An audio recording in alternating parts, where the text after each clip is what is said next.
Alors nous sommes mardi, on est donc le 17 qui se lève et nous sommes arrivés Daf Zayin de Shvuot, Daf Zayin, on est à la 13e ligne et à Trouma Nami. Hier on a montré selon Rava qui a dit que Rabbi il puisait de l'eau dans les puits profonds, comme quoi la Torah, donc, selon les versets de la Torah, on a appris que lorsque on a dit dans la Mishnah, donc la Tum'a, celui qui est tamé, et après il va manger des choses kadashim, ou bien entrer dans le Beth Amikdash sans le savoir, et donc il apporte dans ce cas korban enlevé au raid, donc un korban variable en fonction des revenus. Et on a appris ça selon Rabbi de Behemat Me'a, et après il a fait Hekesh, parce qu'il y a marqué Bechol Kodesh Netigave, la Mirdash Otavo, comme Kodesh c'est la viande, et la Mirdash c'est le Beth Mirdash. Alors de là on a appris selon Rabbi qu'il s'agit de ces deux cas-là, parce hier on a demandé dans la Gemara, d'où c'est qu'on parle de ce cas-là, donc il a amené dans les psukim. Via la Gemara dit, dans ces cas-là, si tu apprends de ces deux versets-là, alors je peux inclure aussi la Trouma. C'est-à-dire quelqu'un qui mangerait la Trouma sans faire exprès, on est ensuite auparavant qu'il était tamé, et après il ne le savait pas, il devrait aussi apporter un korban. Pourquoi? Parce que des amar mort, parce qu'il y a Hacham qui a dit, ce même pasouk qu'on a utilisé, eh bien, pas seulement il parle des kadashim, donc des sacrifices de Beth Amikdash, mais il parle aussi de la Trouma. Donc, si tu fais Hekesh avec Tomat Mikdash, alors on fait aussi, donc on apprend aussi la Trouma dedans. Et donc la Trouma aussi serait interdite dans ce cas-là. Si quelqu'un la mangerait donc de façon involontaire, il devrait amener un korban enlevé au ride. Alors la Gemara répond, elle dit non, pas la Trouma. Pourquoi? Parce que dans le pasuk c'est marqué bah, le mot bah, ça veut dire elle-même. Et donc elle-même, c'est-à-dire, comme on a dit là-bas, le pasuk il dit le choltum ato asheritma bah en elle, c'est-à-dire cela et pas autre chose. Donc on exclut la trouma. Alors l'agma lui dit, et pourquoi la trouma? Et ma ba les maote mirdash. Pourquoi tu dirais pas le ba c'est pour exclure le mikdash, c'est-à-dire quand est-ce qu'on apporte un korban? Si on a mangé la viande involontairement, ou on a mangé la trouma involontairement, mais si quelqu'un rentre au Beth Amikdash, il n'est pas inclus dans ce cas-là. Il n'apporterait pas de korban. Alors la Gemara dit non, mistabra, c'est plus logique. Mikdash, la memar tenan sheken bechalet kmota. La Gemara dit, il est plus logique d'associer la viande sacrée avec le Beth Amikdash, c'est-à-dire celui qui est tamé, qui va manger la viande sacrée ou qui va entrer au Beth Amikdash. Dans les deux cas, cela, il mange involontairement, il va apporter un korban enlevé au raid. Pourquoi? Parce que ces deux cas-là, quand c'est bémézide, l'interdiction elle est identique, la sanction elle est karet, alors que dans la trouma, celui qui mange ça, même volontairement, il n'y a pas de karet. C'est pour ça qu'on associe plus les kadashim avec le Beth Amikdash que plutôt avec la trouma. Alors la Gemara continue à répliquer. Adraba, elle m'a dit, moi je te dirais le contraire. La Gemara dit, moi je dirais le contraire. Je préférerais associer la trouma avec la viande sacrée et pas avec le Beth Amikdash. Pourquoi? Parce que pour la viande sacrée, on parle de manger. Pour la trouma, on parle de manger. Donc c'est deux cas proches. Alors que le Beth Amikdash, on ne parle pas de manger, on parle de quelqu'un qui est entré dans les lieux. Donc c'est pas du tout la même chose. Donc la question reste, pourquoi on n'inclut pas avec nous la trouma aussi, qui serait aussi comme Mikdash et Kadashim, passible donc d'un korban enlevé au raid, dans le cas où il le ferait involontairement. Et là, c'est pour ça on a donc la réponse avec Rava. Et là, Amar Rava. Rava il dit Shalosh keretut bishlamim. Lama. Il dit Rava que dans la Torah, on parle 3 fois. Il y a 3 commandements négatifs qui disent lorsqu'un homme il mange, quand il est tamé et qu'il mange bebesazev hashelamim, eh bien il est hayav karet. 3 fois la Torah le répète. Celui qui mange la viande de shlamim, hayav karet. On parle de volontaire. Pourquoi 3 fois? Pourquoi 3 commandements? Il dit ahat liklat. C'est-à-dire c'est pour généraliser à tous les korbanot. Ve'ahat lifrat. Le deuxième, c'est pour le frat. C'est-à-dire, on parle de shlamim. C'est-à-dire, shlamim c'est un korban dans le sens où, au début on dit tout ce qui est kadosh. Donc on inclut tout ce qui est kadosh. Après on te dit shlamim. C'est-à-dire shlamim c'est des korbanot qui vont sur le mizbeach.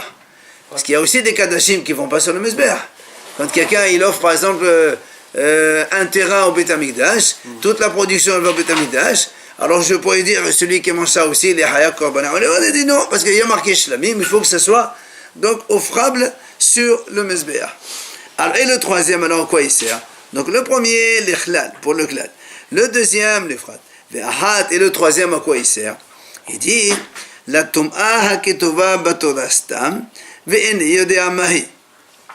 Il dit, la troisième, c'est pour, au cas où il y a marqué dans la Torah, si quelqu'un il est tamé, et on ne précise pas, donc de quoi après, et la Torah dit quand même celui-là aussi, les hayav korbanah, je ne sais pas ce que c'est, alors Havé Omer, Tum'at Kodesh. Donc je vais dire de quoi il s'agit, c'est Tum'at Kodesh. Or, Tum'at Kodesh, on a déjà appris, nous, hier avec Rabbi, avec le Behemat Temea. Alors pourquoi tu répètes la deuxième fois? Mais Meno Anen Tum'at Kodesh, des Nafkalim et de Rabbi, comme on vient de dire maintenant, donc Tum'at Kodesh, on a déjà appris de Rabbi. Teneo Aïnyan et Tum'at Mirdash. Donc, on apprend pour Tum'at Mirdash. C'est pour ça que ces 3 karet qui sont marqués dans la Torah, un pour les Kadashim de façon générale, le deuxième c'est pour les Shamim, il faut que je mizbeach, le troisième c'est pour la Torah, donc qui est Tum'at Mirdash. Quand ce n'est pas précisé, on parle de Tum'at Mirdash. C'est pour ça donc on apprend maintenant que c'est plus Tum'at Mirdash que la Trouma qu'on inclut avec nous. Donc ça ferait que il n'y a que Kodesh et Tum'at Mirdash qui sont hayat de korban olev et oret et pas la Trouma. L'Agmara dit pourtant cette dracha là de 3 karet on a déjà utilisé pour notre enseignement avec Rabbi Abaou. C'est quoi? De Amar Rabbi Abaou Shalosh Kretot Bishlamim Lama. Rabbi Abaou il a été doresh. Il dit pourquoi il y a marqué 3 fois karet dans les shlamim? Ahat l'ichlal, ve'ahat l'ifrat, ve'ahat l'edvarim she'enan ne'echalin. Il dit comme ça. Pourquoi il y a marqué 3 karet? Un, c'est pour le klal, comme on a dit généralité, tous les kadashim. Ensuite, 2 prat, c'est-à-dire donc seulement ceux qui vont sur le mizbeach, comme les shlamim. Et le troisième, c'est pour les dvarim she'enan ne'echalim. C'est-à-dire des choses qui ne se mangent pas. C'est-à-dire... Le troisième, c'est quoi? C'est klal? Le troisième. Non, c'est pas un fat. Il y a marqué une 3e fois dans la Torah, Tom'a. De quoi on parle? Il dit, imaginons que quelqu'un il mange quelque chose qui n'est pas habituellement mangeable. Rachid explique par exemple, il mange un peu de bois, Beit HaMikdash, ou bien il mange un peu les encens du Beit HaMikdash. Donc c'est pas mangeable habituellement. Eh bien, c'est pour te dire que même dans ce cas-là, il doit apporter un korban enlevé au ré. Alors l'Agmara dit très bien, seulement, mais Rabbi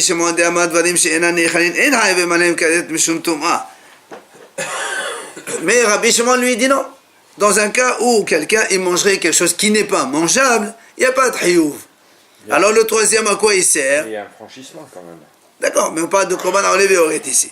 Mais il n'y a pas de karet, il n'y a pas de hiyuv, enlevé au ré dans un korban en conseil involontaire, il n'y a pas de korban. Alors qu'est-ce qui nous apporte le troisième karet de Shamim? Il te dit, les hatat hapnimit. C'est pour inclure hatat hapnimit. C'est quoi hatat hapnimit? Nous, on sait que de façon générale, les korbanot que l'on fait, ils sont faits, après on asperge le sang sur le mizbeach qui est dans la cour du Beit HaMikdash. Mais on sait aussi que il y a, par exemple, le sa'ir de Kippour, oui, dont l'aspersion se fait à l'intérieur même du palais du Beit HaMikdash, le Echal et dans le Kodesh HaKodashim. Comme d'ailleurs, le par Erlen Davash Tzibur, quand il y a une faute collective, c'est un bœuf dont le sang est aspergé à l'intérieur et pas à l'extérieur. Sur le Kodesh HaKodashim, carrément. Dans à Kippour, oui. mais les autres, c'est que dans le Hechal à l'intérieur. Et donc, il dit, selon Rabbi Shimon, à quoi il sert le troisième karet? C'est pour ces corbanotes-là. Comment ils te servent? Il dit, parce que j'aurais pu raisonner de cette façon. Rabbi Shimon, il dit comme ça, Kol she'eno karev al mizbeach ha'chison kishlamim en hayavin alaw mishum pigul. Rabbi Shimon, il dit comme ça, tout korban dont on n'asperge pas le sang sur le mizbeach à l'extérieur, donc non, un korban normal, on va dire comme ça, comme les shlamim, eh bien, il n'y a pas de hayuv mishum pigul.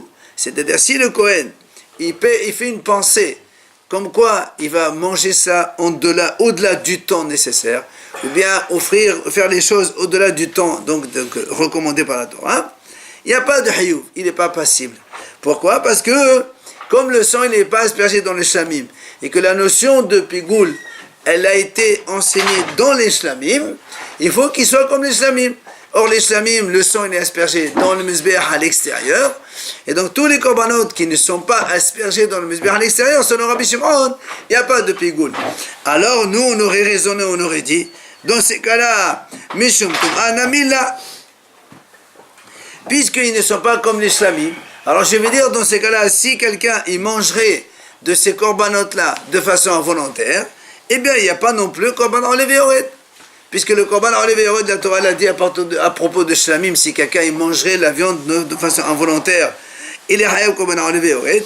Et comme Rabbi Shimon il a dit, si le korban n'est pas comparable à shlamim au niveau aspersion, alors on va dire donc non, au niveau pigoul il n'est pas la même chose. Alors je dirais que la tom'a non plus c'est pas valable.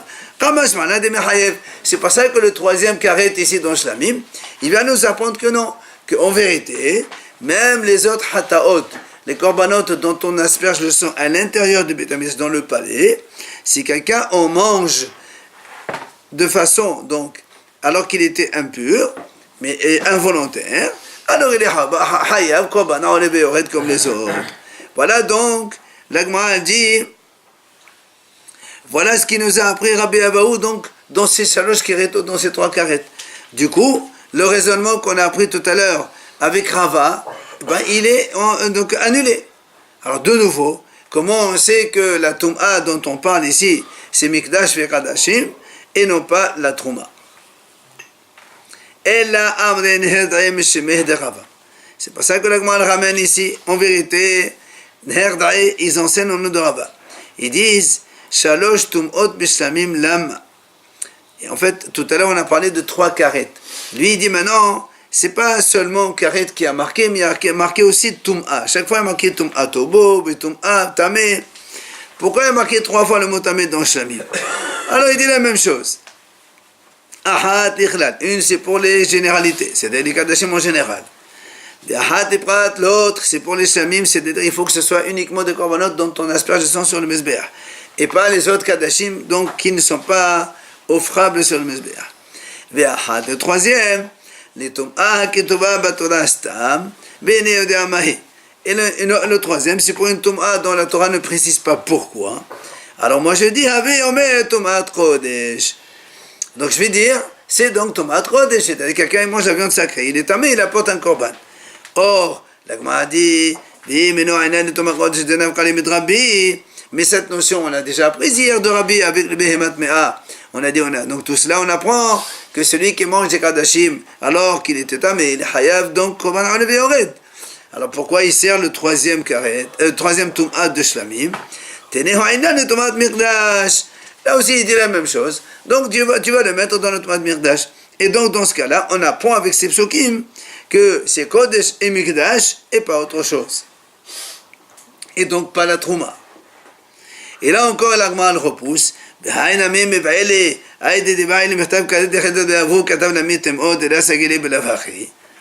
m'a dit, mais attends, c'est la même question que tout à l'heure. Cet enseignement, il a été utilisé par Rabbi Abahu pour autre chose.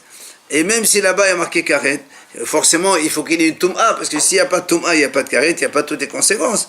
Donc le raisonnement revient au même. Et donc de nouveau, Rabbi Abahu il a utilisé ce pasuk pour autre chose. Donc nous, comment on apprend notre sujet à nous, c'est-à-dire que quand on a dit dans la Mishnah, les korban olév c'est la Tum'a, c'est Mirdash vechadashim et pas la Truma, de nouveau la question elle revient. Et là, c'est pas ça que l'Agma a dit, Amar Rava, réponse définitive, Atia Tum'ato Tum'ato. Rava il dit, en fait, on fait Xira Shava. C'est marqué Tum'ato, Ktivacha lechol Tum'ato. Dans le korban olév et ored, c'est marqué Tum'ato.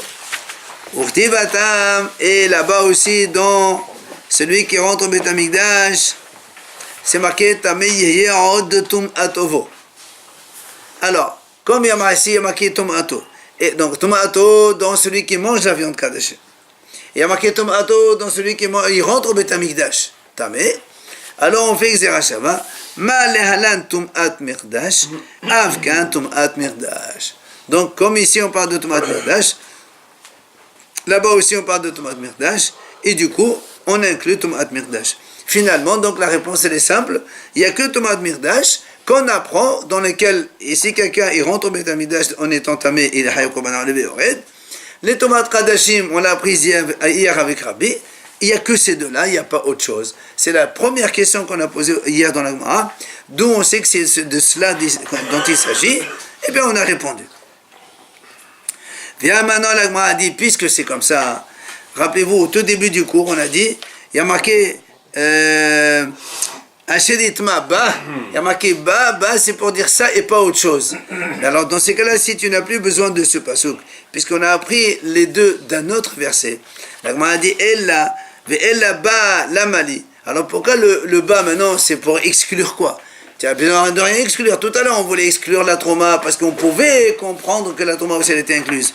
Mais maintenant que tu fais Xera Shava avec Tum'at Mirdash, il n'y a plus besoin d'exclure quoi que ce soit. Il n'y a pas de Xera Shava avec trauma. Alors, bah, pourquoi tu veux exclure la malée?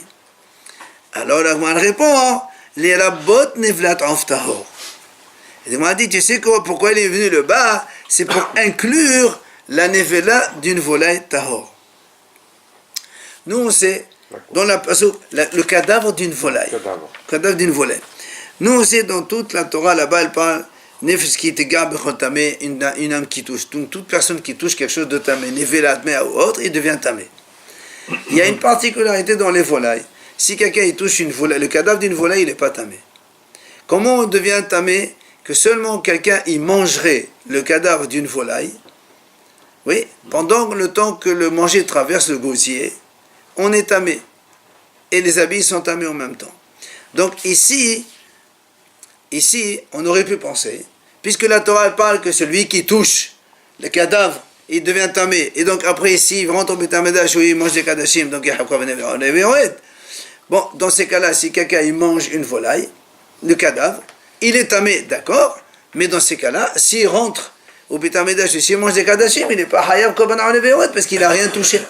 Mais toute personne qui cuisine une volaille, elle touche le cadavre de volaille. Non, quand c'est égorgé, c'est pas un cadavre. Cadavre, c'est quand il mord naturel ou par maladie ou autre. Mais il n'y a pas de shita. Si on égorge, il n'y a plus de vol, c'est pas un cadavre quand on égorge. Ça s'appelle plus. Non, c'est pas un cadavre. Comment? D'accord? Alors le m'a dit. Donc c'est pour ça qu'il dit le mot bas, c'est inclure ce cas-là. Que même si on n'a pas touché, parce que la Torah dit à chaque fois qui t'égare, il faut que tu touches. Or là, j'ai pas touché. D'accord? Et même si je touche, je suis taor. Quelqu'un qui touche le cadavre d'une volaille, il est taor, il n'est pas tamé. Donc dans ces cas-là, je vais dire, je ne suis pas concerné par ce cas de la Torah. Il te dit non, le mot ba, c'est pour inclure ça. Alors on m'a dit, je ne te comprends pas. Amrat ba me'otaou. Tu me dis ba c'est me'ot. Maintenant tu te dis c'est les rabot. Je ne comprends pas. D'abord tu me dis le mot ba, ça et pas autre chose, donc c'est une exclusion. Et maintenant tu me dis c'est inclus le cadavre d'une volaille, c'est pas logique. Alors la Gemara répond, il dit c'est pas grave, pourquoi? Mishum de me'otahu aïta. C'est ce que la Gemara, c'est la question là. Parce que c'est me'ot, alors tu vas inclure autre chose.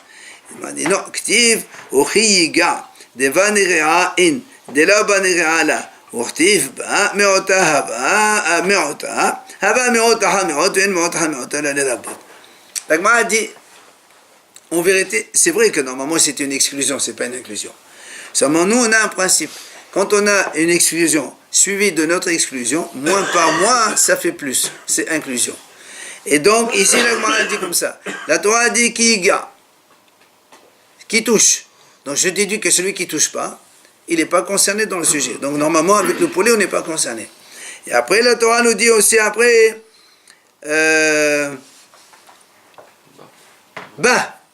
ça et pas autre chose. Donc ça et pas la volaille.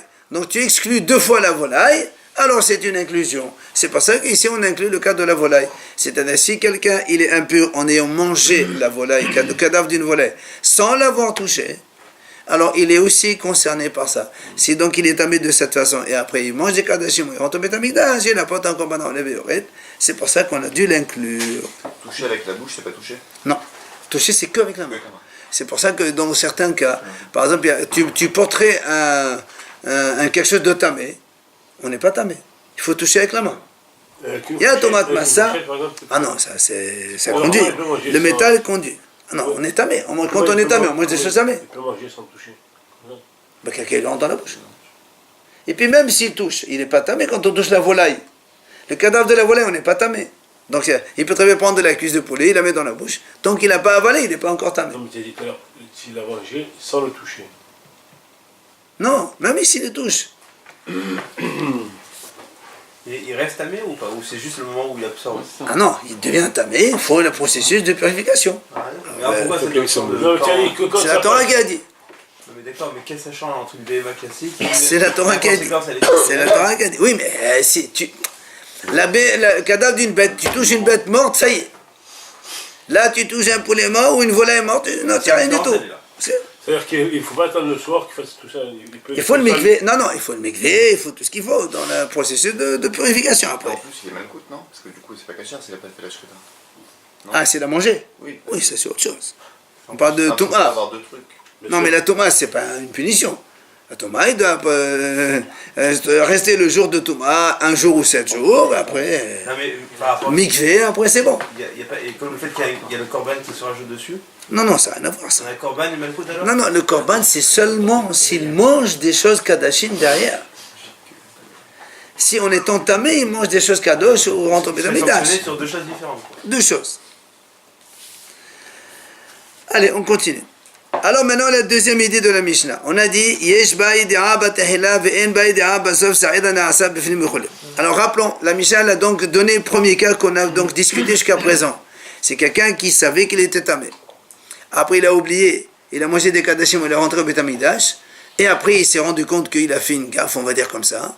Celui-là, c'est le korban enlevé au dont on a discuté jusqu'à présent. Deuxième cas maintenant. Yesh ba'i di'a batahila. Il savait qu'il était tamé. Après, il a oublié. Il est monté au Beth Amikdash où il a mangé des kadashim, et il ne s'est pas rappelé qu'il était tamé. Jusqu'à présent, il ne sait pas. Et ni di'a basof. On a dit comment il se pardonne celui-là. On a dit le sa'ir de Kippour, que le Kohen Gadol il fait la shrita et il offre donc il fait des aspersions à l'intérieur de Echal et du Kodesh HaKodashim. C'est celui-là avec Kippour, on a dit dans la Mishnah, tolé, ça suspend, c'est-à-dire il reste, on va dire suspendu, jusqu'au jour où il se rend compte que réellement il a fait un péché, il va apporter son korban enlevé au raid.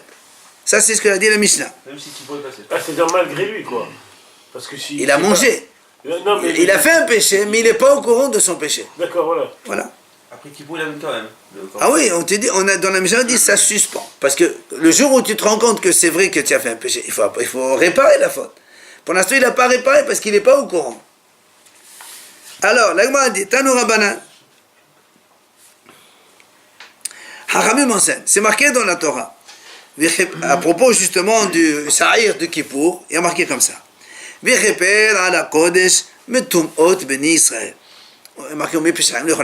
c'est un passage dans Harimot là-bas.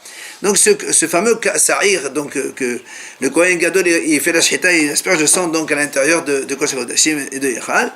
Ce Sa'ir, il va pardonner des impuretés de Bnei Israël. Alors, les Haramim ils disent, Yeshli be'anyan ze, lehavi shalosh tumot. Puis il a marqué tumot, il a marqué ce korban-là, il va pardonner des impuretés au pluriel. Comme c'est marqué au pluriel, alors Hachamim ils disent, il y a ici 3 impuretés différentes sur lesquelles ce fameux bouc donc de Kippour, il va pardonner. C'est quoi ces 3 impuretés? 1. Tum'at avodah zara. 2. Vitum'at gilui arayot. 3. Vitum'at shvichut damim. Donc 1. La tum'at de l'avodah zara. 2. La tum'at des relations interdites. Et 3. La tum'at des shvichut damim, verset du genre, tuer quelqu'un. Alors, l'Agma l'explique, doucement. Ba'avodah zara hu omer. C'est marqué comme ça. Celui qui fait la avodah zara, il devient tamé. La Torah dit les ma'an tamet mirdashi. Les ma'an tamet mirdashi. Donc tu vois bien que celui qui fait la avodah zara, et ben après s'il rentre au Beit Hamidash, il rentre tamé le Beit Hamidash. Donc s'il a fait ça, il y a le sa'ir qui va lui pardonner. Bigilui arayot, là aussi c'est marqué. C'est marqué dans la Torah. Omer. Ushmatem et meshmarti. Donc vous observez mon observance. Là-bas on a la liste de toutes les relations interdites. Et la Torah dit à la fin, ne vous rendez pas impur par ça. Donc celui qui fait ça, il devient impur. Donc comme la Torah dit, et donc s'il a fait ça, c'est le sa'ir qui va lui pardonner. Comment on sait? C'est la Torah qui dit. La Torah dit, mais Hachamim ils disent comme ça maintenant. B'shvichut damim, la même chose. Dans verset le sang, c'est marqué Velo tetamet haares, celui à propos de celui qui tue là-bas, il est marqué dans la Torah et ne rend pas impur la terre. Donc la Torah a employé 3 fois le mot tum'a à propos de la avodah zara, des relations interdites et du meurtre. Bien. Ça, c'est sans savoir. Attends. Ils ne savaient pas les gens. Attends, vas-y, je sais ce que ça va. C'est marqué là. Alors le mot a dit Yachol. An shalosh tumot alalu hisa'el mechaper. Est-ce qu'on va dire que ce sa'ir-là, il va pardonner uniquement sur ces 3 fautes, sur ces 3 tomates, c'est tout. Alors l'Agma a dit, Tamudomat, mittomot ben Israël, c'est-à-dire, le pasuk il dit mittomot. Mittomot, ça veut dire des impuretés. Et donc, velo kol tomot. Et pas toutes les impuretés. Si on dit mitomot, ça veut dire une partie des impuretés, mais pas tout. Alors, on a dit, mamatsinu, où on a vu, nous, on va dire une distinction d'impureté. Il dit, mamatsinu, shehelek al-katouv, mekelal kol tomot. Où c'est qu'on a vu qu'on a fait une distinction entre les différentes tomot, puisque la Torah dit mitomot, une partie de tomot. Ça veut dire qu'il y a des tomot, il y a d'autres tomot. Alors, on a dit, puisque on a vu uniquement dans Tumat Mirdash Veradashav que la Torah a dit par exemple celui qui fait ça il est hayav korban enlevé oret. Afkan Tumat Mirdash Veradashav. Là aussi quand on dit que ce sa'ir il pardonne une partie des impuretés, ben c'est une partie, c'est quoi? C'est le Tumat Mirdash Veradashav. C'est ce qu'on a dit dans la Mishnah. Quand quelqu'un il est au courant au début qu'il est tamé et après il ne se rappelle plus, ben c'est ce sa'ir qui va lui pardonner. Ça c'est de Rabbi Yehuda. Rabbi Yehuda donc il fait la déduction comme quoi il s'agit de ces tum'ot là, que le sa'ir donc de Kippour de l'intérieur, il pardonne sur les fautes et des impuretés de Mikdash Veradashav et pas tout le reste. Pourquoi? Parce qu'il y a marqué mit-tomot, une partie des tomot, mais pas toutes les tomot. Et comme nous on a vu ces 2 tomot particulièrement, donc la Torah les a mis de côté, alors nous on va dire c'est de cela qu'il s'agit. Viens Rabbi Shimon Omer, mais mekomo mochra. Rabbi Shimon il lui dit, mais tu n'as pas besoin d'aller chercher ailleurs. Dans le pasuk même, on déduit qu'il s'agit de ça et pas d'autre chose. Pourquoi? Parce qu'il dit, c'est marqué, Hadiho Omer, V'cheper ala kodesh mitumot. Il y a marqué V'cheper ala kodesh, donc à propos de ce sa'ir, de ce bouc donc on fait à l'intérieur, il va pardonner sur la sainteté des impuretés. Alors Rabbi Shimon dit, mais tu as dans le pasuk mitumot chez le kodesh. Carrément il y a marqué kodesh tumot et le tumot de kodesh. Alors l'Agma a dit, Ça veut dire la sainteté des impuretés. Impureté concernant la sainteté. Non, les impuretés qui viennent dans la sainteté. C'est-à-dire soit du Beit Hamidash, soit du Kodesh. Pour l'instant, il dit est-ce qu'on va dire que donc ça va pardonner toutes les tum'ot du Kodesh? N'oublions pas, nous on a vu dans la Mishnah Premier cas, il est au courant au début, il est au courant à la fin. Deuxième cas, il est au courant au début, il n'est pas au courant à la fin. Il y a un troisième cas qu'on a vu, c'est quand il n'est pas au courant ni au début ni à la fin. Alors on m'a dit dans ces cas-là, est-ce qu'on va inclure dans ce sahir toutes les trois catégories? Yachol al kol tum'a shebakol, donc ce sahir, ce bouc, il va pardonner. Rabbi Shimon dit non. Pourquoi? Parce qu'il y a marqué Umi peshahem lechol hatotam. Le passage qui continue. Vecheper al mekdash hakodesh Umi peshahem lechol hatotam. C'est la suite du verset. Qu'est-ce que ça veut dire? Il dit Hataim dumya devshaim. Le mot pécha, ça veut dire par définition un péché volontaire, rebelle. D'accord? Donc quelqu'un il fait, même s'il sait que c'est péché. Alors il dit, mais il y a marqué Peshaim Hatotam. Alors pourquoi Peshaim Hatotam? Il dit Hataim Dumya Devshaim. Il faut que le Hatat que tu amènes, le Korban Hatat que tu amènes, il soit un peu comparable avec les Peshaim, les fautes rebelles. C'est quoi? Ma Peshaim She'enam Bnei Korban, Af Hataim She'enam Bnei Korban. Il dit, de la même façon que quand quelqu'un est fait volontaire, il n'y a pas de korban. Il y a une punition où il meurt, ou on donne malcoute, autre chose, il n'y a pas de korban.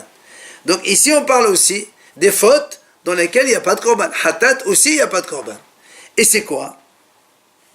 On m'a dit, Uminal yesh ba'id'a bat'ila ve'en ba'id'a basof shesa'il ze tole. Tamudoma lechol hatatam. On a dit, nous on a dit donc, qu'est-ce qu'on peut inclure dans ce passage? Seulement des choses dans lesquelles il n'y a pas de korban. Puisqu'il y a marqué les chol pishahem. Le passage dit, pishahem, les chol hatotam. Donc il faut qu'il fasse le hatat comme pécha. Comme le pécha c'est volontaire, il n'y a pas de korban, il faut aussi une faute involontaire, non passible de korban. C'est quoi? Il dit, d'où tu sais que c'est Yesh Baïda Batahila ve'en Baïda Basof chez Sa'el Zetolé? Parce que nous, on aurait pu dire le troisième cas dans lequel il ne sait pas ni au début ni à la fin. Puisqu'on a dit il y a trois cas.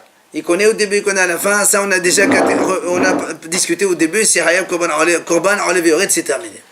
Après, nous, on a dit que ce Sa'ir-là, il part dans la faute quand il sait au début, mais après, il ne sait plus. Alors nous on dit peut-être qu'il s'agit de quelque chose que quelqu'un aussi, le troisième cas, il ne sait pas ni au début ni à la fin. Il dit non, c'est-à-dire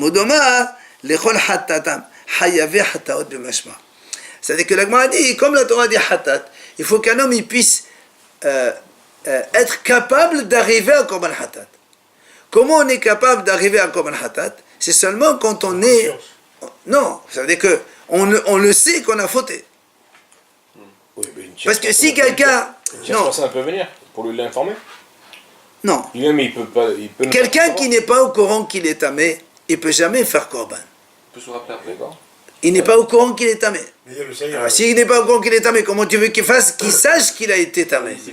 Là, on est obligé de dire qu'il savait au début qu'il était tamé. Et après, il est entré au Beth Amikdash où il a mangé des kadashim. Et après, il a oublié que quand il a fait ça, il était tamé. C'est le seul cas. Parce que si un jour il se rappelle, il va porter un korban. Donc tu vois bien que, comme la Torah l'a dit hatat, il faudrait que ce soit un cas où il est possible qu'il devienne un jour avec un korban hatat. C'est lequel cas? C'est le seul cas, c'est celui-là. Parce que si il ne sait pas au début qu'il est tamé, il ne pourrait jamais un jour dire tiens, il faut que j'amène un korban. Une tierce personne.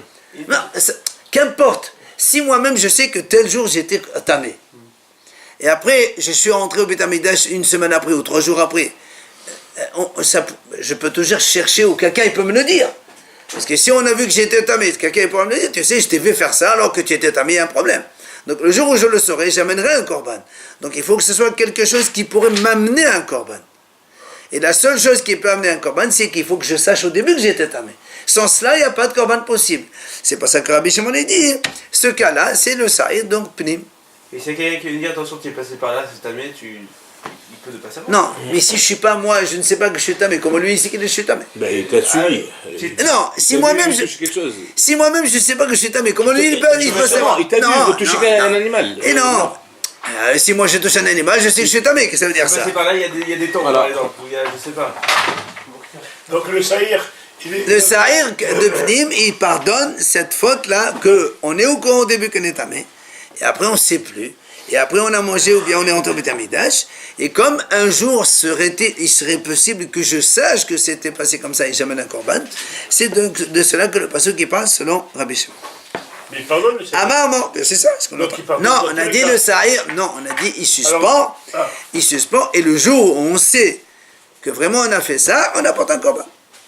Oui, donc les 3 fautes, c'est-à-dire celui qui sait que c'est pas la fin, le saïr il pardonne. Quoi Il qu'il en soit. pardonne pas, il suspend, je viens Il de suspend, répéter. D'accord, oui, il suspend. Ça, c'est Mais ça veut dire quoi il suspend? Ça veut dire que le jour, pour l'instant tu es pardonné, le jour où tu sais que vraiment tu as fait cette faute, tu apportes un Donc korban. quand on ne sait pas au début et à la fin, Quand on ne sait pas, Donc, y a pas ni de- au début ni à la fin, pas de- on a dit dans la Mishnah, c'est les saïm de Rosh Chodesh, de Regalim, tout ça on verra après. Qui Mais pardonne. pour le saïm de Pnim, pour l'instant, il nous a donc démontré comment, il n'y a que ça il s'agit de ce péché-là et pas d'autre péché. Ça veut dire qu'il suspend. Il suspend, c'est-à-dire. Attendez, ça reste C'est-à-dire que suspendu. le type, par exemple, Ça veut il dire que tu n'es pas définitivement pardonnable.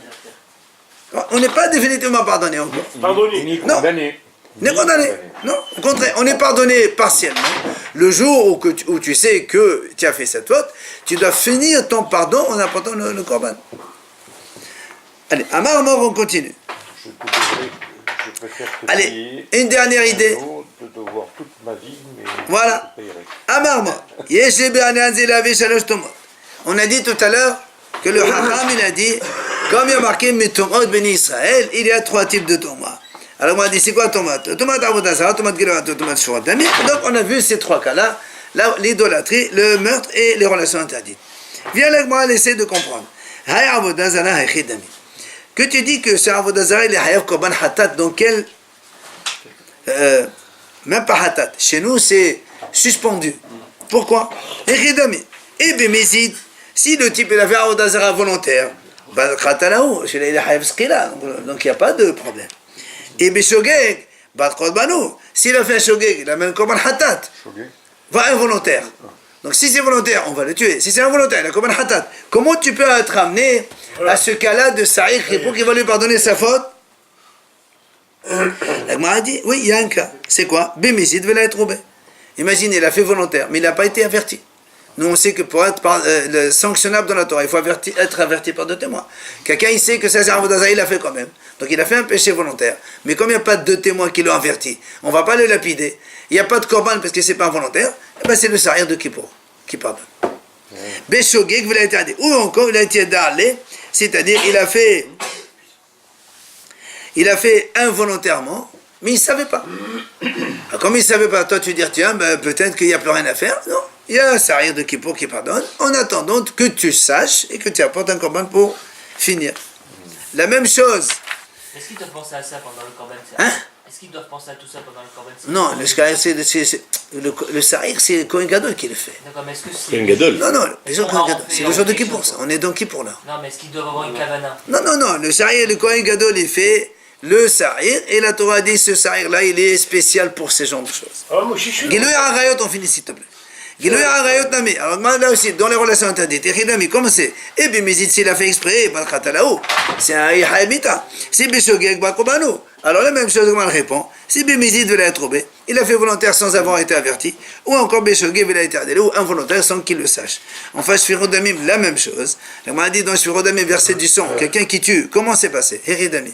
Bémézid, Bakhatalaou, s'il a tué volontairement, il faut le tuer. Et Beshogeg, s'il a tué involontairement, Galout, il faut aller dans les villes de refuge. C'est quoi cette histoire de Sa'ir? On répond là aussi. Bémézid veut être robé, soit Bémézid volontairement sans avoir été averti, ou encore Beshogeg veut être d'aller, ou encore involontairement sans qu'il le sache, ou encore on répond une 3e réponse dans ce cas-là. Et Nami Benar de là Bene Galot Ninhu.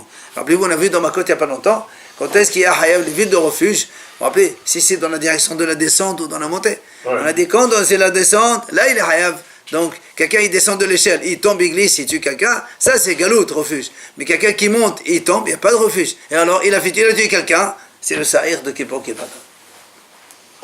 Ok. Zabour. Alors si on suit sur les